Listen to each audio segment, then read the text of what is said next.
Bismillahirrohmanirrohim.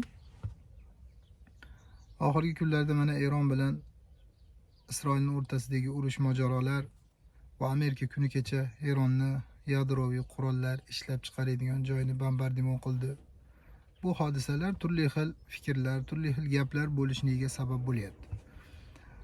Har kim a'dan-ba'dan qilib o'zini fikrini bildiryapti, bir-biriga qarama-qarshi fikrlar ba'zan. Eronni ba'zilar islomni tamsil qiladi deyapti. Eron ahli sunnani do'sti deyotganlar ham bor. Eron ahli sunna bilan birga bo'lib Isroilga qarshi bo'lishni kerak. Ahli sunna Eronni o'ziga dushman deb bilmaslik kerak deyotganlar bo'lyapti. Eronni tarafini oluvchilar bor. Eron islomni tamsil qilishligi mumkinmi? Va yana Eron bilan birga birlashib Isroilga qarshi urush mumkinmi? Yoki Isroil bilan Eronni o'rtasidagi bu bo'layotgan mojaro urush haqiqiymi yoki o'yinmi? Ba'zilar o'yin deydi, ba'zilar haqiqiy deydi. Biz voqelikka qaraydigan bo'lsak va aqidani kitob sunnat yo'li bilan o'rganadigan bo'lsak va musulmonlarning manfaati qaysi tomonda bularni o'lchab, baholab, to'g'ri bila olsak, inshaalloh ko'p narsalar, ko'p haqiqat bizga ayon bo'ladi. Birinchi o'rinda Eron islomni hech qachon tamsil qilmaydi. Eron islomni tamsil qiladi deyotgan odamlar aqidani bilmaydigan yoki fuqaholarni, ulamolarni, Abu Hanifa rahimahullohning mazhabini bilmaydigan odamlar. Eron hukumati hozirgi mana Isna-ashariya, Rofiziylar bular ahli sunna val jamoani e'tiqodiga ulamolarni barchasini ittifoqi bilan qarshi. Ular zalolat ahli. Ular Oysha radhiyallohu anhoni zoniya desa, payg'ambarimizni ayollari. Alloh taolo Qur'oni Karimda Oysha radhiyallohu anhoni poklagan. Shu zotni zinokor desa, Abu Bakr Siddiqni xoin desa, Umar radhiyallohu anhuni, Usmon va yana bir qancha sahobalarni xoin desa yoki kofir desa, yoki ular omonatni yashirgan desa, ular ummatga, islomga xiyonat qildi desa, ularni haqoratlasa, har kunlik ularni duosi bo'lsa, ularni so'kadigan. Abu Bakr Siddiq bilan Umarni xossatan radhiyallohu anhular haqorat qilsa va yana qancha ahli sunnani orqasidan pichoq urgan bo'lsa, mana tarixdan qarab keladigan bo'lsak, bugungi kunimizgacha Iroqda, Yamanda yoki Suriyada qancha ahli sunnani o'ldirdi, bombardimon qildi ustidan, vayron qildi uylarini. Yosh u qariga qaramasdan o'ldirdi. Ayollarning nomusiga tegdi bu shiyalar. Shiyalar bir necha firqalardan iborat, toifalardan iborat. Ularni barchasi zalolat ahli, hattoki ba'zilarini ulamolar islom doirasidan ham chiqarib yuborgan. Masalan, Nusoyriylar yoki Duruziylar yoki Ismoiliylar. Bularni islom doirasidan chiqarib yuborgan aslan. Ya'ni mana shular islomni tamsil qilishligi mumkinmi? Bularni aqidasini, bularni yo'lini, bularni tarixini bilmagan odamlar bu gapni gapiradi. Hozirgi Isroil ularga qarshi bo'layotganligini, Isroil ularga qarshi urushayotganligini ko'r. Abu Hanifa rahimahullohning mazhablari shiyalarni bu Rofiziy, Alaviy, Nusoyriy, Ja'fariy, Zaynabiy, yana va hokazo qancha ularning toifalari bor. Bular zalolat ahli ekanligiga ittifoq qilgan. Abu Hanifa rahimahullohning mazhabi. Men oldingi darslarimda ulamolar qaysi olimlar nimalar degan bularni sanab o'tganman. Aytib o'tganman. Olimlarni sanab ularning gaplarini keltirganman. Xossatan Abu Hanifa rahimahullohning mazhabidagi olimlarni aytganman. Boshqa mazhabdagi olimlar emas. Vaholanki barcha mazhab Abu Hanifa rahimahullohning mazhabi, Imom Malik, Imom Shofiy, Imom Ahmad va yana boshqa imomlar hammasi ittifoq qilgan. Ular to'g'ri yo'lda emasligiga. Shular islomni tamsil qilishligi mumkinmi? Bu gapni gapirayotgan odam sal ilmiy tomonda tekshirib qarab, ularni aqidasini o'rganib, keyin gapirishni kerak. Bo'lmasa bu katta xato qilib qo'yadi, Alloh saqlasin. Ularni qo'shib yuboriladi. Isroilni Eronga bo'lgan qarshiligi bu Eron islomni tamsil qilganligi uchun emas. Amerikani Eronga bo'lgan qarshiligi Eron islomni tamsil qilganligi uchun emas. Balki ularni strategik manfaatlari bir-biriga zid bo'lganligi uchun, qarama-qarshi bo'lganligi uchun. Amerika Eronni kimligini yaxshi biladi. Payg'ambar sollallohu alayhi vasallamni to'g'ri, sof aqidalarida, u kishining yo'llarida va sahobalarning yo'llarida kimlar bularni yaxshi biladi.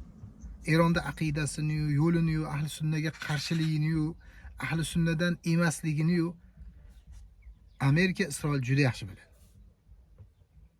Shuning uchun ular hech qachon bularni bitta o'rinda ko'rmaydi. Ayri bitta dushman va ahli sunna boshqa bitta dushman. Amerika qancha mamlakatlar bilan ziddiyatda, Isroil qancha kofir mamlakatlar bilan ziddiyatda. Bu ziddiyati ular islomni tamsil qilganligi uchunmi? Yo'q. Rossiya Ukraina bilan urushyapti. Ukraina islomni tamsil qilganligi uchunmi? Yo'q. Isroil bilan Eronning o'rtasidagi holat ham mana shunday. Strategik manfaatlar bir-biriga qarshi kelganligi uchun. Bu mintaqada, bu Yaqin Sharq, O'rta Sharq mintaqasida Isroil o'zini davlatini, keng bo'lgan davlatini, Rob bu yerlarda bizga in'om qilgan, Furotgacha bo'lgan joylar, Turkiyaning bir qismi, bu Falastin yerlari, Shom yerlari, Suriya, Iordaniya, Livan, Iroq, bular hammasi kiradi. Va Eronni ham eski Fors davlatini qurishlik plani bor, rejasi bor. Mana shu joylar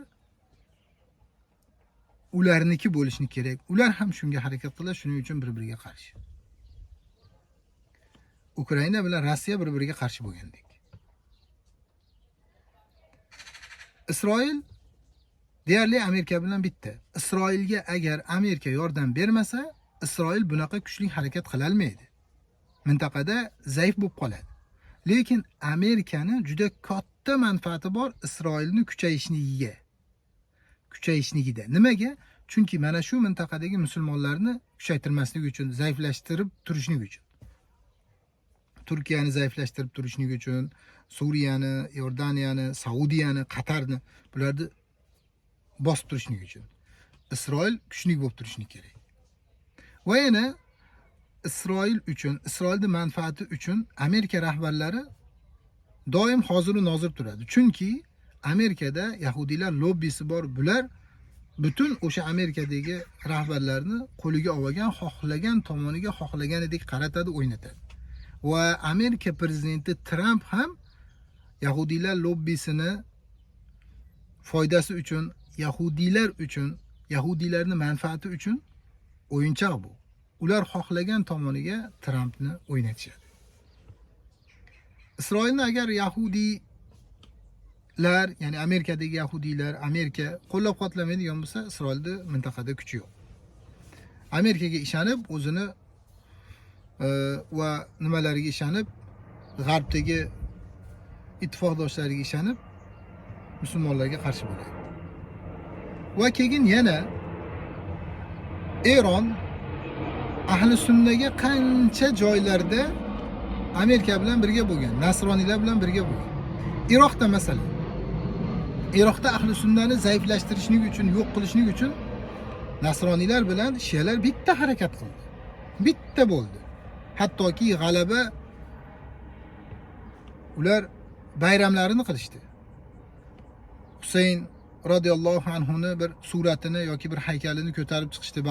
Ba'dan nimani, Iso alayhisalomni suratini ikkalasi birlashdi mana deb turib, Zaydga qarshi birlashdi deb, ba'liga ahli sunnani yomonlab, ahli sunnaga qarshi bo'ldi. Demak, bular ikkalasi birlashishligi mumkin. Amerika va Eron birlashishligi mumkin. Isroil va Eron birlashishligi mumkin. Qachon? Ahli sunnaga qarshi bo'lgan o'rinda. Chunki ularning manfaati bor, ahli sunnani yo'q bo'lishligida. Manfaatlar bitta joyga kelganda ular birlashib ketaveradi. Buni biz misolini ko'rdik. Iroqda qancha ahli sunnani o'ldirdi shiyalar. Yamanda o'ldirdi. Suriyada o'ldirdi. Suriyadagi mana ishlar hamma butun dunyoga ochilib ketdi. Qamoqxonalardagi ishlar, shiyalarni sunniylarga qilgan zulmi, Bashar Asad shiya edi, Nusayri edi u. Eng badbaxt shiyalardan edi. Uni orqasida Eron edi, Bashar Asadning orqasida. Va yana Rossiya unga yordam berardi. Ko'ryapsizmi? Birgalashyapti. Mana shunday. Va yana musulmonlar Eron bilan birga bo'lishligi mumkinmi? Mumkin. Qachon? Asosiy dushmanga qarshi. Isroilga qarshi. Hamas harakati, Al-Qassam harakati Erondan yordam olyapti. Kimga qarshi? Isroilga qarshi, Isroilni sindirishlik uchun. Boshqa hech kim ularga yordam bermadi. Shuning uchun Erondan majbur bo'ldi. Eronni ham rejasi bor. Bu mintaqalarda kengayishlik plani. Shuning uchun yordam berdi. Katta yordam ham bergan yo'q. Shuncha mana G'azoda 56 ming, 57 ming inson o'ldi. Shu kungacha o'zini katta raketalarini, ballistik raketalarini otmadi. Yaqinda Tehronga hujum qilgandan keyin otdi. Shu kungacha otsa bo'lardi o'sha katta raketalarni. Hatto Eron uchun ham foyda edi. Shu Tehrongacha Isroil yahudiylari kirmas edi. Tehronda Eronning katta rahbarlarini urmas edi. Agar o'sha ertaroq yordam berganda kattaroq kuch bilan yahudiylarni o'sha joyda sindirgandi. Lekin bunday qilmadi. Oz yordam berdi. Mana shu kabi Hamas harakati yordam olganidek, musulmonlar ham Eron bilan birlashib qolishligi mumkin. Eronni buzuq e'tiqodiga rozi bo'lganligi uchun emas, sahobalarni so'kishligiga, Oysha radhiyallohu anhoni zoniya deyishligiga, buzuq e'tiqodiga, buzuq amaliga rozi bo'lganligi uchun emas, uni zulmiga rozi bo'lganligi uchun emas, balki asosiy dushman Isroil zolimlarini, badbaxtlarini yo'q qilishlik uchun. Netanyahuni yo'q qilishlik uchun birlashishligi mumkin. Buni albatta fuqarolar shart-shurtlarini kitoblarda aytib berishgan. Va yana aytganimdek, bularning qarshiligi mintaqada ikkalasini manfaati bir-biriga zid bo'lganligi uchun. Shuning uchun bir-biriga qarshi.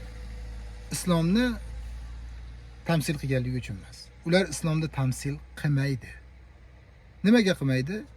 E'tiqodini o'qing, Hanafiy mazhabi olimlarining so'zini eshiting va voqelikka qarang, Iroqda bo'lgan ishlarga qarang, Suriyadagi bo'lgan ishlarga qarang. Iroqda, Suriyada qancha muslimalarning nomusiga tegdi bu shiyalar? Qancha buzg'unchilik qildi, qancha odamlarni o'ldirdi, qancha odamlarni qamadi, qiynadi, yo'q qildi, hattoki a'zolarini kesib sotgan va hokazo qancha buzuq ishlarni qilgan. Chunki ular ahli sunnani e'tiqodiga, ahli sunna insonlariga nafrat qiladi. Nimaga? Chunki biz Oysha radhiyallohu anhoni hurmat qilamiz. U kishining hadislarini eshitamiz, unga amal qilamiz. Chunki Rasulullohdan rivoyat qilganlar. Abu Bakr Siddiqni ulug'laymiz. Umar, Usmon, Ali radhiyallohu anhumlar, sahobalar barchasini biz hurmat qilamiz, ulug'laymiz. Biz hurmat qilayotgan sahobalarni ular so'kadi, haqorat qiladi. Hatto Abu Bakr Siddiqni turli xil o'sha yomon so'zlar bilan haqorat qilishadi, Umarni so'kishadi. Va yana qancha sahobalar. Alloh taolo u sahobalarni poklagan. U sahobalarni Rasululloh sallallohu alayhi vasallamga vazir qilgan. Rasulullohning yordamchilari qilgan. Alloh poklagan, Alloh ko'targan, Alloh hurmatini ulug' qilgan sahobalarni ular haqorat qiladi, so'kadi, kofir deydi, xoin deydi. Endi bularning o'rtasida bir do'stlik bo'lishligi mumkinmi? O'ylang, sizni onangizni so'ksa, sizni ulug' insonlaringizni so'ksa, Abu Bakr, Umarni so'ksa, onamiz Oysha radhiyallohu anhoni so'ksa, rozi bo'lamizmi biz? Rozi bo'lmaymiz.